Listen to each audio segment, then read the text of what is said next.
Hi guys, welcome back to my channel, and today we are going to talk about my teenage years, where my depression started. It's not,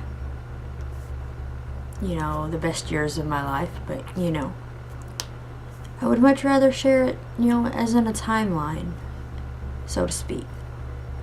So let's get into it.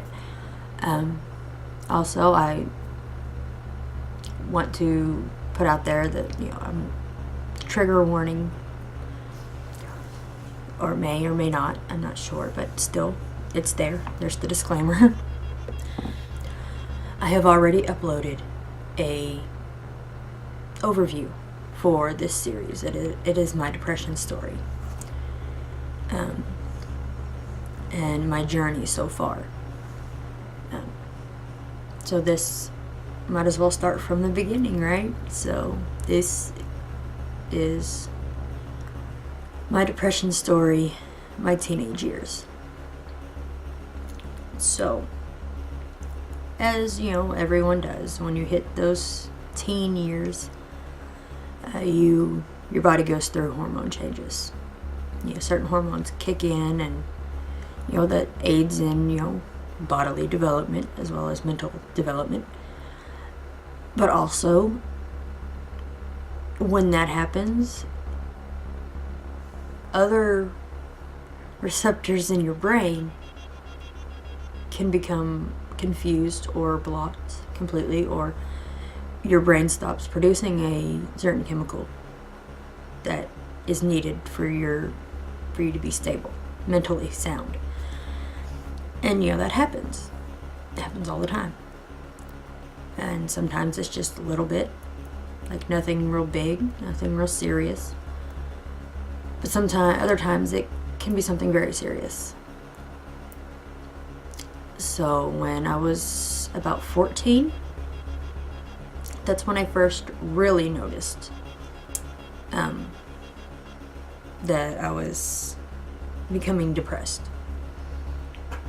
And I'm, not particularly fond of those years of when that happened. But, at 14, you're still trying to figure out, what's going on, and, how you should feel about things. And, of course, self-esteem comes into play as well. I had very low self-esteem. Very little. Very, very low. Very low. I still have very low self-esteem to this day, and I'm 32. But knowing, when you're 14, your body's changing, your mental state is changing, and you get these rude comments or whatnot from whoever you're crushing on. Oh no, you're not pretty enough for me, or you're too fat. Things like that starts to take a toll mentally. And that's what hit me at 14 was, I was interested in boys, of course, and I was never good enough. And they would tell me this, oh, you're too fat, or you're not pretty enough. Or another one is, you're not rich enough. Okay, who at 14 is interested in money only? Only money. I can understand nowadays because, kids are addicted to their expensive game systems and phones and tablets. But when I was 14, that was, wow. That was 18 years ago. So there wasn't all of that, going on. But, at times, money is where it's at, apparently. But that's when I first started noticing, why am I feeling so down? Why can't I motivate myself to do anything that I love to do? And, you know, I tried talking to my mom. She's like, oh, you'll be fine. It's just your hormones, blah, blah, blah. It's like, it was almost like adults felt like you have nothing to be depressed about. And a lot of times, it still happens, you know? There's not any real reason as to why you feel that way, why you feel down. It just, you know, it happens. Well, whenever I was 15, it was actually 5 months before I turned 16, my dad passed away. That one was what hit me like a ton of bricks. Like a ton of bricks on a freight train, okay? My dad had been in a nursing home since I was 7 because of a hereditary disease known as Huntington's disease. It just progressed too far. He couldn't work, and my mom was afraid that he might accidentally burn the house down in the middle of the night while everybody was sleeping, because he was a smoker and he couldn't control any of his movements. So my dad was put in a nursing home when I was about 7 or 8, around there, and we went and seen him, you know, several times a week. He was my dad. I was a daddy's girl. And when he died, that really hit me hard. And I started drinking heavily and cutting. Well, self-harming. It wasn't always cutting. It was, you know, just little things, you know, well, nothing's little, but, you know, I would cut, or I would, you know, just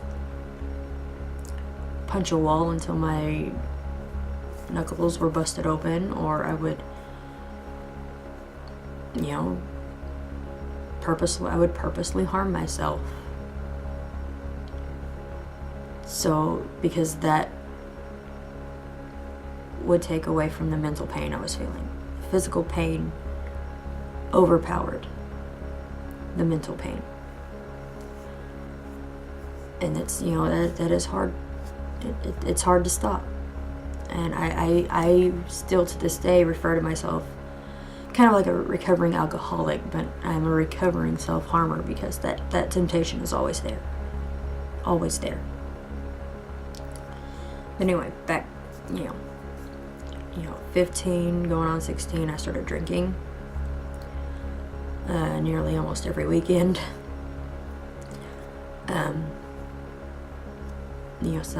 Self-harming. And that went on for a good year and a half. Not even a year. And then I discovered marijuana.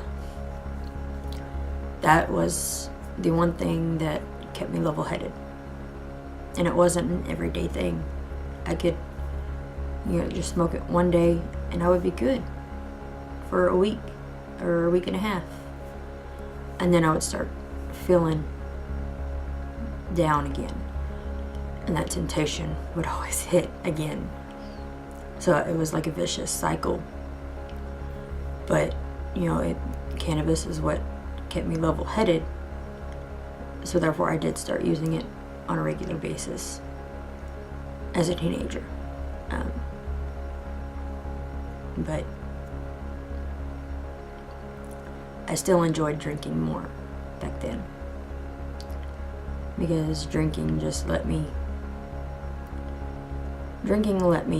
be different.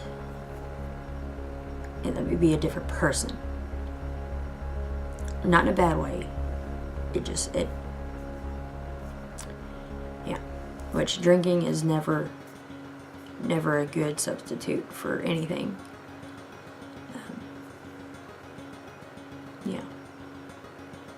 And I went on for, that went on for years.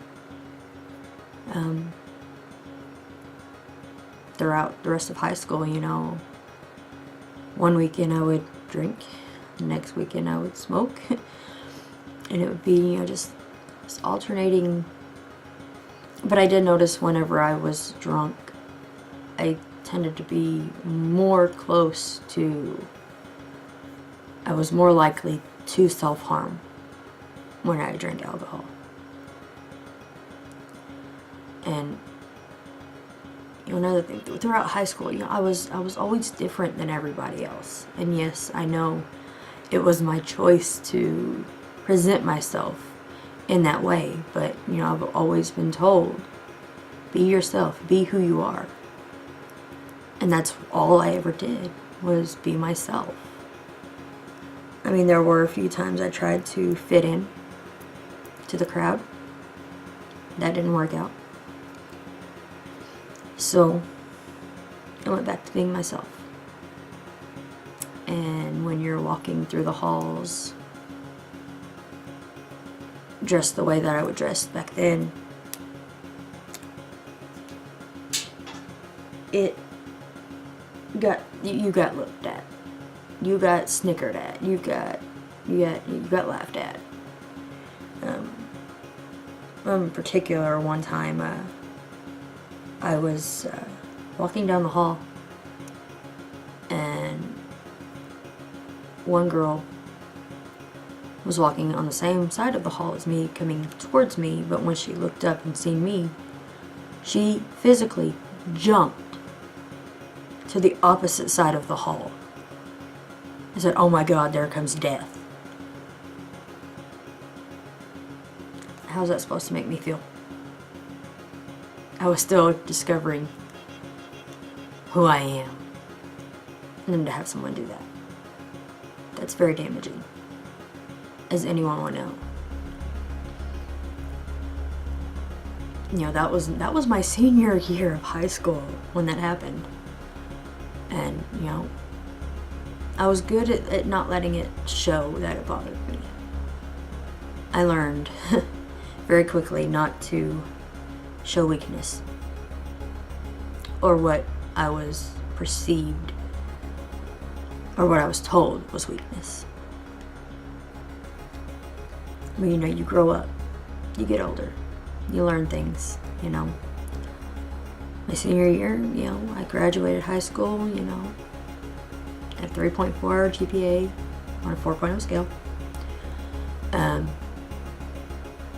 Which, I actually thought 3.4 was pretty good for me. Considering most of my classes my senior year were pretty easy classes. But, I had even, in my English class, I had even, wrote poems and we had one assignment that was, what do you see when you look in the mirror? And that actually got my English teacher's attention. She actually pulled me aside, and that's when me and my English teacher at that time became really good friends, because she reached out to me. And it made me feel good that somebody actually wasn't just going to brush it aside, or just ignore it altogether. And time went on, high school, graduated, all that. Then I turned 18 after I graduated. But things still weren't working out. I got my first job, which I got excited about. I was like, yes. Because my mom was like, you do school first, then you get a job. Because she felt, having a job while in school would take away from the academics, and your grades would fall. So I actually kind of agree with that a lot. But I got my first job. That was in August of 2003. Got my first job. It was awesome. It wasn't awesome, but it was awesome for me because I actually had a job. I was making my own money. was working in a nursing home in the kitchen. That brought a lot of memories back of, it wasn't the same nursing home that my father was in, but it just brought a lot of memories back of going and visiting my dad in the nursing home. So that didn't quite pan out very well. I mean, I stuck through it. I stayed at the job. I actually did love the job, but just the way that I was treated at the job just wasn't that great. I was still looked at different because I was a different person. I looked different from everyone else that worked there. I had a different attitude. I had no filter. No brain to mouth filter. It was gone. But it was at that job that I found my best friend. I met my best friend in the world at that job. And now she's more of a sister than a friend, even though she lives clear across the country from me now. But working there, it was around October. It was in October of 2003. My mother went in to have a mitral valve replacement, done on her heart, open heart surgery. Basically, my mom also had Hep C. So I mean, there were a lot of there were possibilities for complications from the get-go. But, her liver specialist had cleared her for the surgery. And when she went in, surgery went fine, it went great. But they did find some abnormal growth on her lymph nodes around her heart. So they, took samples. And, everything was fine, She looked like she was, getting better. And then, like a week and a half later, she died. And we didn't find out, or we found out the day that she died, that abnormal growth was cancer. So we know right then that my mom decided she wasn't going to fight. She was going to give up. She had seen her kids grow. We were all grown. We were all over 18. I was her baby. And we went in and, we all said our final goodbyes. The last person to get a response from my mom was my brother.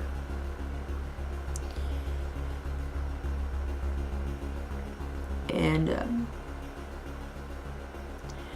the hospital tried to revive her. She coded 3 times. And with the second time, they said, after so many times,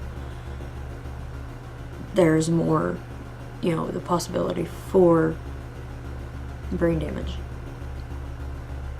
So when she coded the 3rd time, trying to revive her,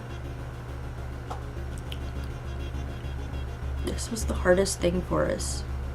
And me and my sister, we both feel guilty for it. But in a way, we know we did the right thing. We know we all decided on the right thing. Because my mom wouldn't want to live, hooked up to machines the rest of her life. And we decided to tell them to stop. Just let her go. It was a group decision. My sister gave the order to the doctor to leave her alone. Let her go. And I still feel guilty to this day. But over the years, I've learned that we did do, yes, we still feel guilty about it, but we did the right thing, Nobody wants to live on machines. But I know after that happened, I took, me and my sister were both allowed to take as long as we needed to before we came back to work. And when I was finally ready, that was when I met my best friend in the whole world, my sister, Jennifer. And I miss her so much. Oh God, I miss her so much. And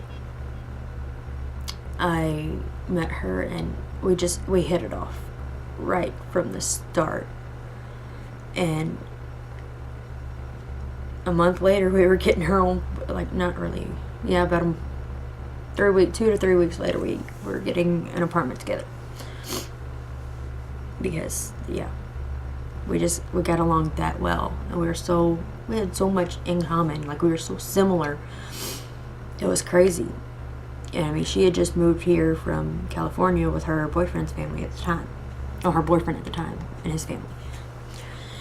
And then, we just, it was great. Everything was going good, but I was still very much depressed and started drinking heavily again, even before we got our apartment together.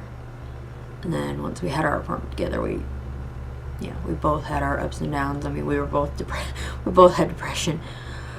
So we were kind of like each other's leaning posts. We had our own support system set up between us two.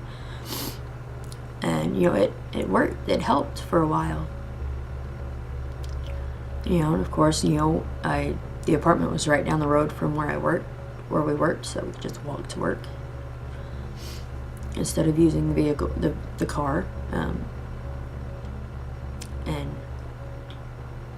things were going good again. I was starting to see an upside, starting to. And then on Christmas Day 2003, my grandfather died. He was the biggest father figure for me growing up. Because like I said, my dad was in a nursing home from the time I was 7 or 8. And every weekend I was at my grandpa's. He died. He went peacefully.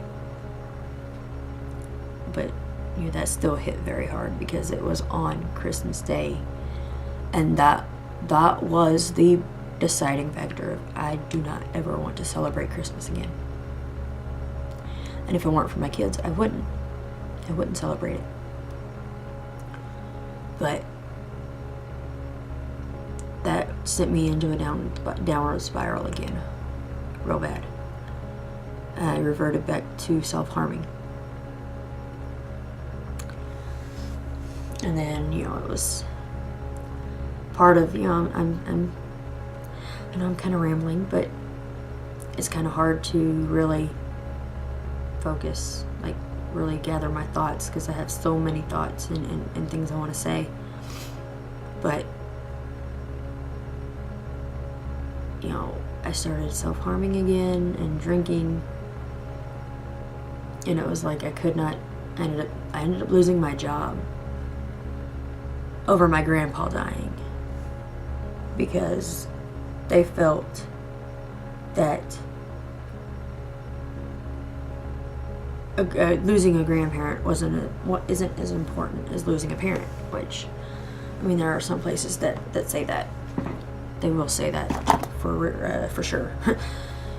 But for me, my grandparents were still very much important to me, and they're very important. So, I'm rambling again. So, I was in a bad way. I lost my job. Couldn't pay my rent, so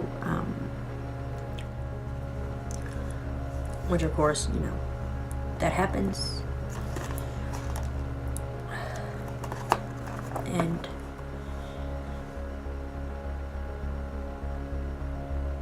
I think my depression ended up sending her in a downward spiral, because also her boyfriend started being, he did some not so nice things, let's put it that way.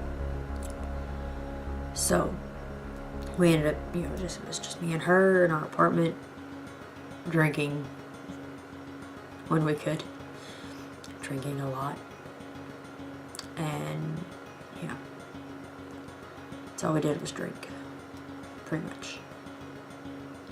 Now, it wasn't all we did, but I mean, it seemed like on the weekends when she didn't have to work, that's what we did. We just sat around and listened to music and drink.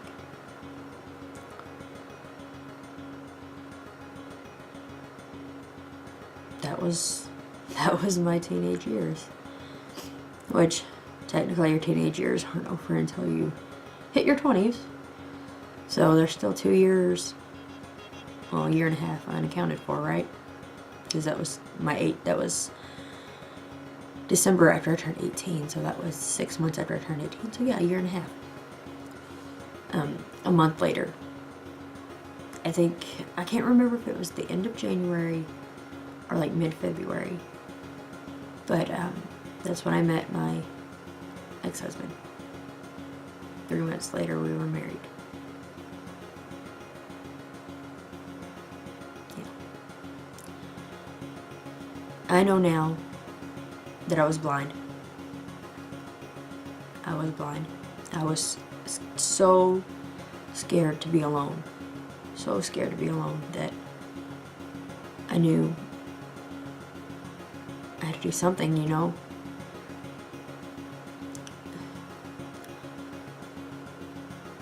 I don't recommend any of what I've done as a teenager, because none of it helped. It gave a temporary effect that everything was going to be better, but it doesn't get better.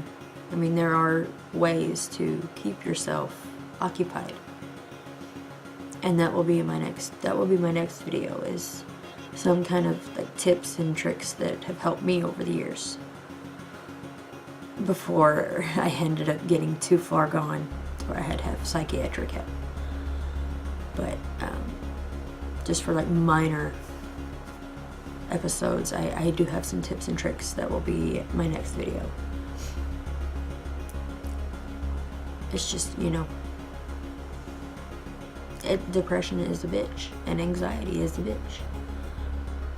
But then again, so is life. But I thought I was completely alone. I thought nobody cared. I was always different.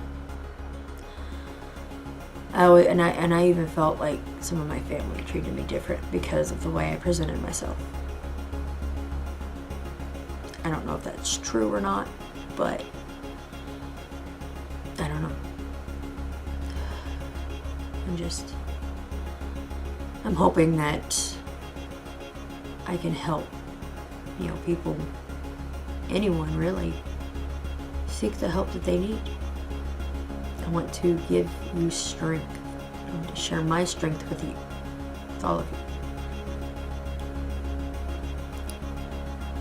So yes, that was my teenage years.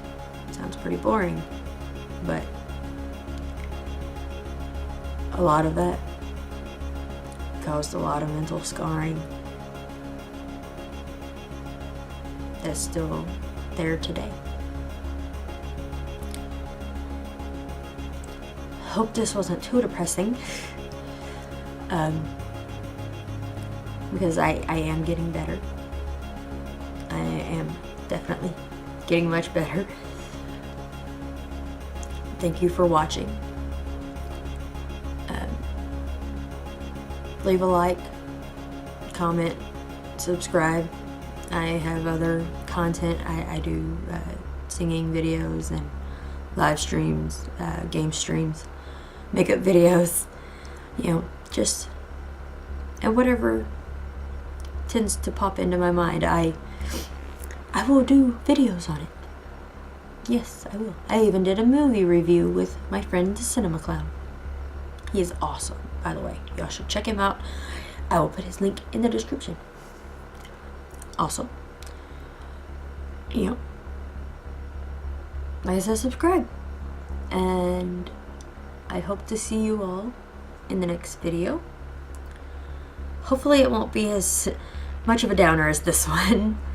Or at least, I'm not feeling down while recording it, but I'm not feeling down, but I do tear up from time to time when I do think about the time in my life when I lost my mom. So, yeah. I'll see you in the next video. Bye.